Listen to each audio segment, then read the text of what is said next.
before we get in the show, I think that we should kind of highlight and explain exactly what Cafe Istanbul is, what it does, the presence in the community, and just kind of talk about what it provides, and not just the I guess the superficial part that people will see like parties and dances, but actually the fact that you have spoken word that's done there, you have activism that's going there. So I think people need to know that there is a place like that within our community.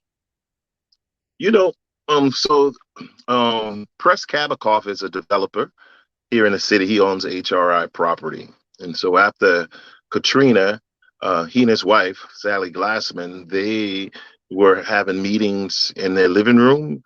And he's a developer with, access to a lot of resources, more resources than the average person. So they were trying to collectively come together and think of what could be done to help the city. And so at that point, they would meet like once a week, and there was this idea that he could use some of his resources to buy the biggest vacant piece of property in the Marini Bywater area. To buy that, bring some life to it, in hopes that it would spur like I guess give people what they needed to restore other houses and businesses in this immediate area. And I'd have to say that, he did that. I mean, that has happened. You drive down St. Claude and over in this area, it doesn't even look the same. I mean, Cafe Istanbul's been open like 11 years now. So it's been a real quick, serious change. And so one of the main points that was discussed while we were in that meeting, they said they realized that even then, you go back to like 2008, 2009, like in this area, St. Claude was a dividing line. That on the river side of St. Claude, the demographic skewed to, it was more white, and it was more white, middle class, um, um, arts based community, right? And on the lake side, it was more working class Black people. And so they knew they were going to have this building that housed a lot of different businesses and in the New Orleans Healing Center.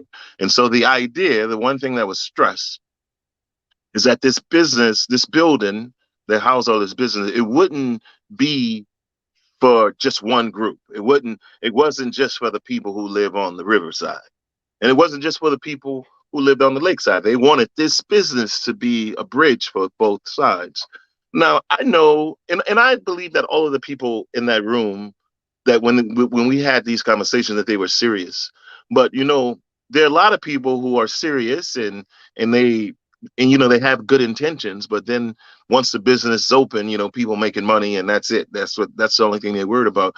But I'm very proud of the fact that as far as Cafe Istanbul goes, that I've stayed true to that. I have made this business completely accessible to everybody. And so you could come here one day, and you can go from a rap event one day to classical music the next day. Like and it's the kind of space where people know that's what you expect. Like I've had like high end jazz bass player James Singleton. He's out in the hall. He's waiting to get in so he could set up.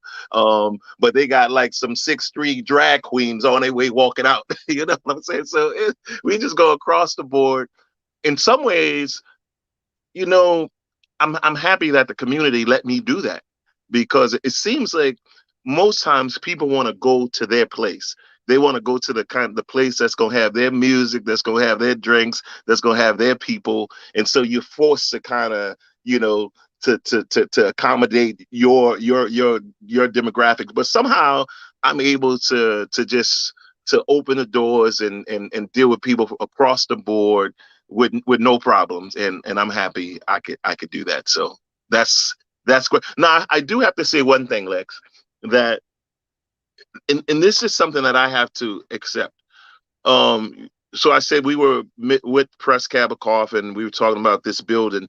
Now in my mind, the one thing I was really naive about, it's like, we recognize the differences between these two communities. And I was naive and thinking that, okay, well, we could have this business with this big building with all these businesses, and everybody could participate, and there's something there for everyone.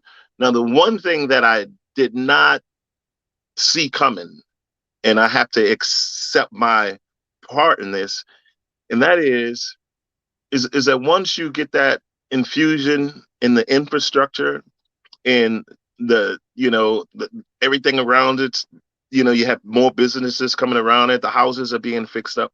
What I didn't see coming is that puts a lot of pressure on working class Black people to be able to stay in that community. I didn't see that part, because now it becomes more desirable. It becomes this thing of big bank take little bank. Oh, you got this house? I tell you what, I give you $200,000 for it right now.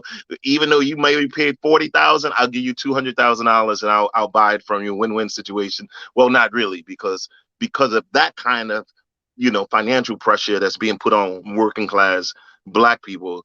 Then that means that the other side of St. Claude is slowly becoming less Black. I didn't see that part coming 12 years ago when we were having these conversations.